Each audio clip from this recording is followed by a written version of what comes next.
Tapi memang soal dibuat untuk apa? Diselesaikan. Untuk dikerjakan mahasiswa kan gitu. Lah kalau mahasiswanya Pak dosen jangan aja yang ngerjain ya gampang.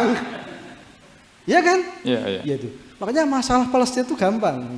Kalau Allah mau menyelesaikan. Tapi memang Allah tidak mau menyelesaikan. Kenapa? Karena Allah nunggu kita yang menyelesaikan. Gitu loh. Paham ya? Jadi pertanyaannya itu. Bagaimana menyelesaikannya? Nah, gitu. sekarang pertanyaannya bagaimana caranya menyelesaikan soal dari Allah? Bagaimana menyelesaikan pertanyaan atau soal dari dosen? Gampang atau susah? Tergantung yang menyelesaikan. Tergantung yang menyelesaikan. Kalau dia mau tanya kepada dosennya, gampang. Ya kan? Tapi kalau dia nggak mau tanya kepada dosennya, nyari susah sendiri. Kan begitu.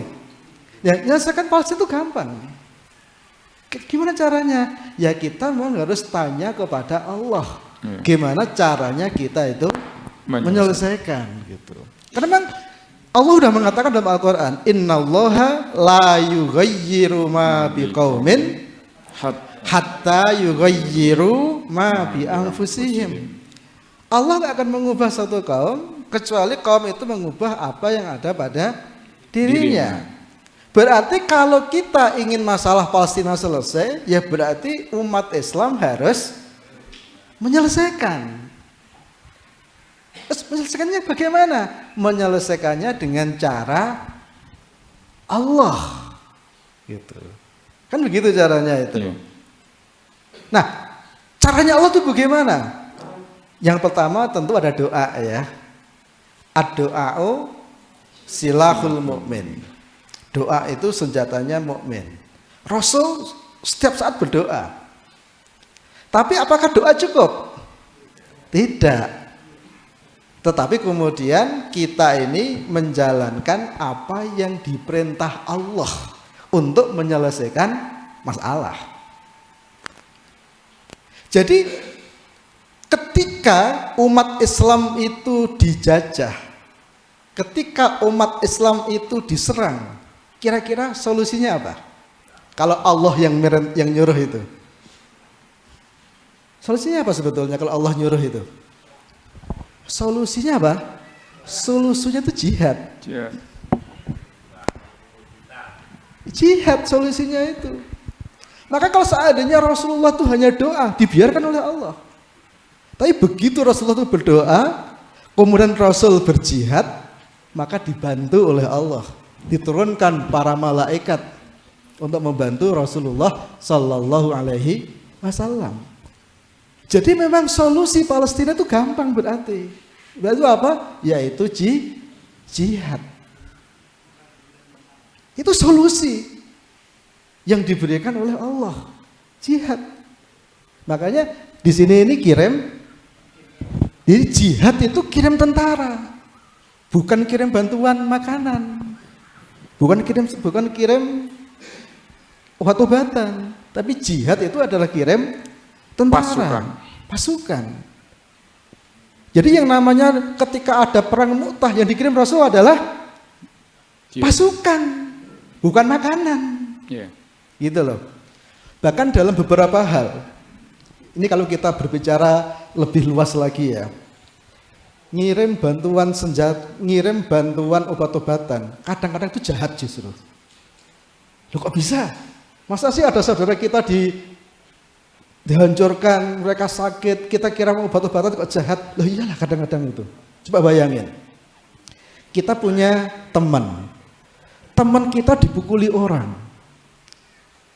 Tapi kemudian yang mukuli kita biarkan saja, tapi hanya yang luka-luka kita kasih obat-obatan. Jahat gak kita ini? Jahat. Sembuh, pukulin lagi. Ya kan? Jahat kita ini. Loh, saya kan nggak udah ngasih obat. Iya, kalau ngasih obat itu jahat. Kenapa? Temenmu disakiti, nggak kamu bantu. Bantunya gimana? Ya kalau kamu bisa melarang dengan kekuatan, ya harusnya orang yang mukuli itu yang kamu larang, kan begitu? Ya enggak? Makanya kalau ada teman kita dipukuli, kita biarin saja, hanya yang luka-luka kita kasih betadin, itu jahat kita ini. Gitu. Maka sebetulnya kita tuh hanya sekedar ngirim bantuan obat-obatan, bantuan makanan, itu bagus. Tapi pada titik tertentu itu kejahatan. Kalau sumbernya tidak kita selesaikan. Padahal sebetulnya kita itu mampu untuk menyelesaikan. Jadi sebetulnya solusi Palestina itu kalau menurut Allah itu satu, yaitu jihad. Kalau yang dilakukan ini Ustaz, selama ini kan di Palestina sudah dilakukan jihad. Kemudian yang kedua mulai merembet ke mana itu, ke Yordan, ke Lebanon ya. Houthi dan mana Hizbullah gitu. Itu gimana Ustaz? Kan begini. Solusi lapar itu adalah makan. Betul nggak? Ya. Kita makan 1 sendok. Udah kenyang belum? Belum, nambah lagi. Benar nggak solusi tadi? Kita lapar, makan 1 sendok, kok belum kenyang? Benar nggak solusinya?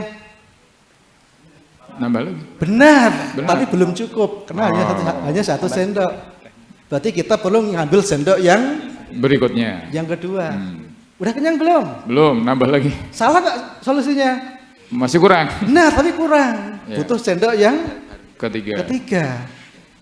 Jadi solusi Palestina jihad dilakukan oleh teman-teman Palestina, kok masih lapar, belum selesai. Berarti gimana? Tambah pasukan yang lain. Nah, harusnya teman-teman di Mesir sendokan yang kedua. Kok mestinya masih belum mampu? Butuh sendokan yang ketiga, teman-teman dari Arab Saudi. Kok masih belum mampu? Sendokan yang ketiga, teman-teman Turki. Kok masih belum mampu? Sedangkan yang keempat, mungkin teman-teman dari Suriah, Irak, dan lain sebagainya. Mungkin sampai Indonesia. Saya yakin kalau semua umat Islam itu bantu ngirim pasukan, selesai itu. Betul nggak? Betul nggak? Gampang kan berarti solusinya? Untuk sampai ke sana gimana Ustaz? Karena realitas politik yang terjadi kan mereka tidak pada posisi mau mengirim gitu. Nah, lanjut lagi. Solusi lapar kan makan. Iya. Ya kan? Tapi masalahnya kan sekarang makanannya nggak ada. Iya. Apa solusinya berarti? Nyari makanan. Yang golek makanan. Jadi solusinya itu kan dikirim pasukan. Tapi masalahnya pasukannya nggak mau. Pemimpinnya nggak mau ngirim. Iya. Kan itu masalahnya berarti kan? Jadi sebetulnya gampang, kirim pasukan, selesai. Tapi masalahnya kan nggak mau ngirim. Berarti solusinya adalah bagaimana agar mau ngirim, kan itu solusinya. Ya enggak? Loh, kita kan Indonesia, kita kan bukan bagian dari Palestina. Bukan bagian dari Palestina. Nah ternyata masalahnya merembet lagi. Masalah nation State. Ya kan? Karena kita merasa berbeda dengan Palestina, maka kita nggak mau ngirim pasukan. Nah, kenapa kita tuh merasa berbeda? Karena pemahaman. Berarti sebetulnya memang inti dari semua masalah itu adalah pemahaman. Karena pemahaman kita salah, kita membuat negara yang salah. Karena negara kita salah, maka sikap kita terhadap politik luar negeri salah juga. Salah. Ketika sikap kita salah, maka masalah tidak jadi selesai, akan terus bermasalah. Berarti solusinya itu memang pemahaman, akidah. Nah, itulah yang ditanamkan oleh Rasul.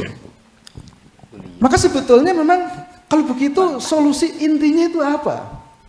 Solusi intinya itu harus akidah kita yang harus dibenahi. Kita harus diyakinkan bahwa kita itu makhluknya Allah, Allah itu Tuhan kita. Sehingga kita itu harus nurut, manut karo Gusti Allah. Solusinya cuma itu dalam segala hal. Kuncinya di situ. Nah, kalau kita sudah nurut, manut Gusti Allah, Yang diterapkan ya syariah. Membuat negara, ya negara yang berbasis syariah. Itulah yang oleh dalam Islam dinamakan dengan nama khilafah. Nah, khilafah ini kalau ada masalah menyelesaikan dengan syariah. Ada orang kelaparan dibantu makanan. Ada yang dijajah dikirim pasukan. Jadi kuncinya itu di pemahaman. Yaitu terutama di tokoh-tokoh kita yang tidak paham. Nah, itu masalahnya, Pak. Memahamkan tokoh yang tidak paham. Tokoh-tokoh. Masalahnya di situ berarti. Lah, tapi bagaimana saya mau memahamkan kalau kita sendiri juga tidak paham? Ya kan? Berarti dimulai dari mana kalau begitu? Diri kita. Ya, betul. Berarti ibda binafsik. Berarti kita harus mulai dari diri kita. Kita yakinkan kita makhluk, Allah Rabb, Allah Tuhan. Itu pertama. Terus yang kedua, kita harus tunduk, manut, nurut ning Gusti Allah dalam segala hal. Itu kita mulai dari situ. Terus kita belajar. Terus sampai kita itu paham. Nah, begitu kita paham, akhirnya apa? Kalau kita udah paham, ibda binafsik, kita mulai dari diri sendiri. Nah, kalau kita sendiri aja masih nggak setuju dengan syariah, nggak setuju dengan khilafah, gimana mau Palestina itu selesai? Nggak bisa itu. Yeah. Jadi memang kita harus paham dulu, ibda binafsik, kita mulai dari diri kita. Nah, kalau seandainya yang paham itu tokoh-tokoh, alhamdulillah. Ya. Tapi kan tidak kan, yang paham kita. Misalnya begini loh, di zaman Rasulullah, kan Rasul paham, yang lain tidak paham. Apa yang dilakukan Rasulullah? Memahamkan sahabat. Ya, berarti harus memahamkan. Kalau Rasul di rumah saja diam, nggak akan ada satupun orang yang paham. Tapi kemudian Rasulullah melakukan pemahaman. Nah, ternyata setelah paham, ternyata yang paham awal-awal itu anak-anak kecil. Ali bin Abi Thalib, Abu Bakar, Zubair bin Awam, orang-orang miskin dan budak seperti Bilal bin Rabah. Wah, kalau yang paham itu langsung Abu Sufyan. Tokoh-tokoh. Yang paham Islam itu Abu Jahal. Yang paham itu Khalid bin Walid. Ya enak dakwah itu ya. Ya enggak? Ternyata yang tokoh-tokoh tadi itu mereka justru menjadi penentang, yang paham dakwah justru anak-anak kecil. Terus gimana ini? Ya sudah, kalau kita mau masalah selesai, kafilah tetap harus jalan. Gitu memang. Pemahaman intinya itu, pemahaman akidah. Terus kita berjalan. Nah, setelah kita itu paham, nggak bisa kita berjalan sendiri. Rasulullah itu begitu. Bilal udah paham dan dibina. Setelah dibina diajak dakwah bareng-bareng, yaitu diajak dalam bentuk jamaah. Akhirnya Bilal dikasih tahu oleh Rasul, Bilal, kamu tugasnya dakwah ke kalangan budak ya. Maka Bilal dakwah ke kalangan budak. Ali anak muda diperintah Rasul, kamu dakwah ke kalangan anak muda ya. Abu Bakar pengusaha, kamu dakwah ke kalangan pengusaha ya. Ini jamaah. Jadi jangan pernah berharap kita masalah selesai kalau kita gak memulai. Gak bisa, kita harus mulai. Setelah kita mulai, kemudian kita harus ngajak bareng-bareng dalam jamaah dakwah. Memang gak bisa, ini diselesaikan sendiri gak bisa, harus bareng-bareng jamaah dakwah. Terus, semua orang yang setuju, semua orang yang paham, kita ajak bareng-bareng. Terus gitu. Namanya apa? Namanya boleh apa saja. Kalau di zaman Rasulullah dulu namanya adalah Hizbur Rasul. Orang-orang bilang ya, Hizbullah. Yaitu kelompoknya Allah, partainya Allah. Akhirnya pemahaman akhirnya apa? Terus Pak. Nah, akhirnya sampai kepada tokoh. Nah, akhirnya ada tokoh yang paham, ada tokoh yang masih belum paham, terus kayak gitu. Nah, ini yang paham kan kita saat ini. Ya kan? Pak Prabowo belum paham. Meskipun alhamdulillah sedikit paham. Kemarin dah lumayan ya. Sedikit paham. Alhamdulillah sedikit paham. Nah ini berarti terus untuk kita pahamkan. Jadi makanya kita jangan ngandalin orang lain, nggak bisa. Nggak bisa, memang harus kita yang bergerak. Karena yang bisa kita kendalikan itu diri kita nggak bisa mengendalikan orang lain. Yang bisa kita suruh-suruh itu kita nggak bisa nyuruh orang lain. Terus gitu.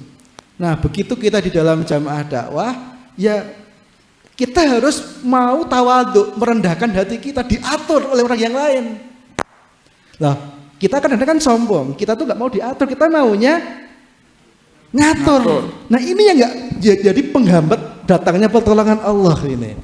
Apalagi kalau kita tokoh, kita punya masa yang banyak, kita punya jabatan yang tinggi, kita punya penyakit nggak mau diatur. Di situ. Terus kalau ini terus kita pahamkan, nanti insya Allah orang-orang seperti Pak Prabowo itu paham, yang di Indonesia ya, teman-teman yang di Malaysia juga bergerak, nanti Anwar Ibrahim paham, orang-orang yang di Turki bergerak, nanti Erdogan paham. Akhirnya apa? Erdogan kirim pasukan, Prabowo kirim pasukan, Anwar Ibrahim kirim pasukan, selesai itu Palestina. Jadi kuncinya dakwah memang. Kuncinya itu dakwah ya, dakwah. Jadi penjajahan solusinya itu adalah jihad. Jihad solusinya itu adalah kirim pasukan. Kirim pasukan kuncinya itu adalah mau ngirim pasukan. Mau ngirim pasukan kuncinya itu adalah paham. Paham kuncinya harus ada yang memahamkan, dan ujungnya ada pada kita. Itu solusinya. Itulah solusi Islam. Jadi jangan nunggu Allah. Allah tuh justru nunggu kita. Kalau boleh diberi pendefinisian, kalau tadi kan cenderung ke pribadi ya, individunya Erdogan atau mungkin negaranya Erdogan, negaranya Prabowo, masih spot-spot nation state tadi. Nah, ketika kemudian tadi yang dimaksud pembicara kesatuan umat itu bagaimana Ustaz? Tadi Ustaz sempat menyebutkan sebuah institusi, juga Ustaz Ainul Yakin dengan khilafah. Nah, itu akan seperti apa? Jadi kan begini, memang pemahaman kita ini kan pemahaman yang boleh dikata itu kan selain kita itu dimasuki Islam, kita juga dimasuki oleh pemahaman Barat. Dan sampai titik tertentu pemahaman Barat tuh lebih dominan di otak kita saat ini. Kita sadar kalau sholat itu wajib, alhamdulillah kita punya pemahaman itu. Tapi banyak di antara kita umat Islam itu belum paham kalau syariah itu wajib diterapkan. Kita paham kalau puasa itu wajib, tapi banyak dari kita belum paham kalau khilafah itu juga wajib. Kita paham haji itu wajib, tapi banyak yang belum paham kalau jihad itu juga wajib. Jadi pemahaman kita tuh masih sepotong kayak gitu. Kita tuh mengambil Islam masih prasmanan, sing enak diambil, sing ora enak tidak dimakan. Enggak dimakan. Nah ini masalahnya. Kita afatu'minuna bi ba'dil kitabi wa takfuruna bi ba'd. Itu di situ. Tokoh-tokoh juga kayak gitu kadang-kadang. Jadi ngomongnya Islam, tapi nggak setuju syariah. Kan bermasalah ini. Ada seorang tokoh, dia Jumatan di masjid, dia bicara tentang indahnya Islam. Ditanya jamaahnya, Ustadz, Islam itu indah ya? Betul, indah mas. Kalau Islam itu indah, setuju nggak Ustadz kalau Islam diterapkan? Nanti dulu. Loh, ini gimana nih logikanya? Jangan-jangan dia tuh sebetulnya nggak punya pemahaman gitu. Hanya sekedar ngomong, hanya sekedar bunyi, tapi dia nggak paham gitu. Omon-omon saja. Nah inilah masalahnya gitu ya. Jadi memang yang menghalangi pengiriman pasukan itu karena nation state memang. Nation state itu terjadi karena pemahaman kita. Gitu. Nah kalau dalam Islam kan tidak. Kita itu adalah innamal mu'minuna ikhwah. Semua saudara kita itu bersaudara. Gitu. Dan memang kita harus ada yang memimpin di antara kita, orang dari bangsa manapun nggak ada masalah. Nah suatu sistem yang seperti tadi yang dia itu menghimpun orang dari manapun, yang penting pemahamannya benar. Nah, sistem itu namanya khilafah. Maka dipimpin orang Turki nggak ada masalah, dipimpin orang Arab nggak ada masalah. Tapi kemudian Barat tahu inilah kunci kekuatan umat Islam, persatuan umat itu. Akhirnya apa? Dipecah-pecah dengan nation state, negara bangsa. Akhirnya apa? Orang-orang Barat datang ke Arab Saudi, ke Hijaz, ngompori orang Hijaz. Hei orang Hijaz, kamu ini kan orang Arab, ya. Betul, saya orang Arab. Kamu kan pakai bahasa Arab, ya. Quran kan bahasa Arab, ya. Nanti di surga kan pakai bahasa Arab, ya. Nenek moyang Anda kan para sahabat, ya. Dibangkitkan kebanggaan dengan Arabnya, tapi sayang ya, Anda sekarang dipimpin orang Turki. Oh iya ya. Akhirnya sedikit demi sedikit mereka mulai merasa terjajah oleh Turki. Para misionari masuk ke Turki. Wah, Turki itu hebat ya, iya. Konstantinopel dulu itu adalah pusat peradaban dunia, iya. Dibangkitkan rasa bangga Turkinya. Tapi sayang ya, Anda harus ngurusi orang Afrika, Anda harus ngurusi orang Nusantara, Anda harus ngurusi orang Eropa, orang Timur Tengah. Oh iya ya. Muncullah gerakan Turki muda yang rasa kebanggaannya itu ada pada Turki, bukan pada Islam. Misioneri datang ke Nusantara. Wah, Nusantara itu hebat ya, iya. Orangnya ramah ya, iya. Orangnya bersahaja ya, iya. Dibangkitkan rasa kenusantaraannya, tapi sayang ya, Anda itu diatur orang Arab ya, muncul rasa benci dengan Arab. Nah, inilah yang terjadi nation state ini. Gitu. Bahwa kita orang Nusantara itu fakta.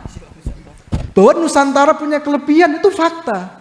Tapi kita tidak boleh meremehkan yang lain dan menganggap superioritas Nusantara, tidak boleh. Orang Arab itu punya kelebihan tertentu, tapi orang Arab nggak boleh meremehkan selain Arab. Orang Turki itu punya kelebihan tertentu, tapi dia nggak boleh meremehkan. Dan dari semua kelebihan-kelebihan yang ada itu, ada satu kelebihan yang absolut, yaitu kelebihan karena ketakwaannya kepada Allah Subhanahu wa Ta'ala. Itulah Islam. Sistem ini namanya sistem khilafah. Jika orang kalau sudah paham khilafah, dengan orang manapun tuh saudara. Gitu. In group gitu. Karena nggak ada lagi sekat-sekat bangsa, nggak ada sekat-sekat yang lain, saudara. Nah, ini yang diperangi. Akhirnya apa? Pemahaman kita keliru. Akhirnya apa? Sekarang sampai kelirunya dianggap khilafah itu bertentangan dengan Islam. Kan kayak gitu, kan ngeri sekali nih. Sampai ngomong khilafah dilarang. Pengajian khilafah digeruduk. Ya enggak? Siapa yang melakukan itu? Umat Islam. Nah, kenapa mereka melakukan begitu? Tidak paham. Berarti kuncinya apa? Kuncinya mereka harus difahamkan. Nah, gimana kuncinya? Kita yang harus paham dulu. Kita paham dulu, setelah kita paham, kita berupaya sekuat tenaga agar saudara-saudara kita juga paham.